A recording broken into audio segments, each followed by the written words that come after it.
few, right? All right? Now, if you go into the skin, under the skin, beneath these lesions, you'll see there's all kinds of stuff happening here, but the nerve endings, they get inflamed. But those virus particles then go down through the nerve sheath because they've infected the nerves, and they go down to the root of the nerve, right in the spinal column, and they lie dormant there literally for decades. And they can reemerge as you get older. If you get frail, if your immune system gets compromised, the virus moves out of the nerve root and it comes into a dermatome, which is the distribution of a nerve, and that's what it looks like. Now that's a cartoon version.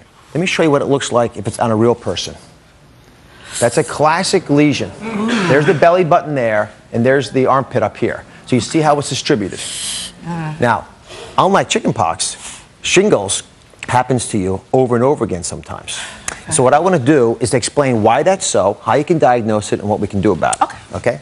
So, this looks like a skeleton. Yes. Right. So tell me what a nerve root might look like to you. What a nerve root? Yeah, remember things I was showing to you in that animation? Yes. So I guess it would be, because that's a muscle. The nerve root would be in here somewhere, right? Very good. Very good. Oh my God, I'm so glad I got that right. So the nerve root comes out of the spinal column, right? The spinal column is being protected by the bone, but where the nerve comes out, it will store the virus for decades after you've gotten it. So you got the chicken pox, and then you'll have a nerve that comes out of the spine like this and wraps all the way around the body. In you, it would wrap around like this. Okay. And so the nerve, because it's spread in this direction, will take the virus with it all the way to the front of you. Okay. And that's why it's that pattern. That's why it has that pattern. It's called a dermatome. I'm going to come back to that idea in a second. But look at this. This is an example of what the nerves might look like inside of your body. Okay? And pretend this is a virus. Okay. Do you see any viruses in here? No. How about there? Oh, yeah, right there. Okay, now show it to everybody. Look, you see it's sitting in there. Oh, don't look at my nails.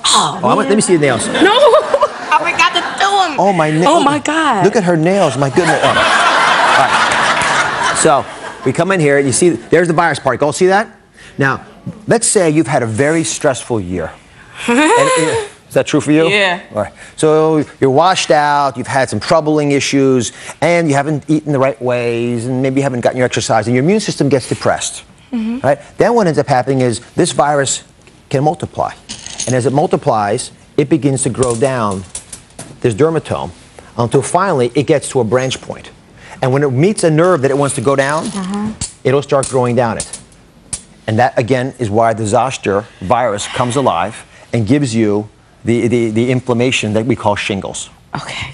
How do we stop that? Because it seems so easy to come again. So. Well, it's not that easy to come again. Come over here. Because that's one of the reasons it takes decades to happen, because you have a built-up immune system to it. Right. If you make that diagnosis on yourself quickly, you'll be able to get yourself treated aggressively. But the smartest thing for everyone watching right now to remember is if you keep your immune system strong, it'll keep that virus trapped in the nerve roots. And because it's trapped there, it can't come out and give you a hard time. Okay, learn something new every day. God bless you. Thank you, Dr. All right. Thanks, Lahia. For a lot more information about this, visit DrOz.com. We'll be right back.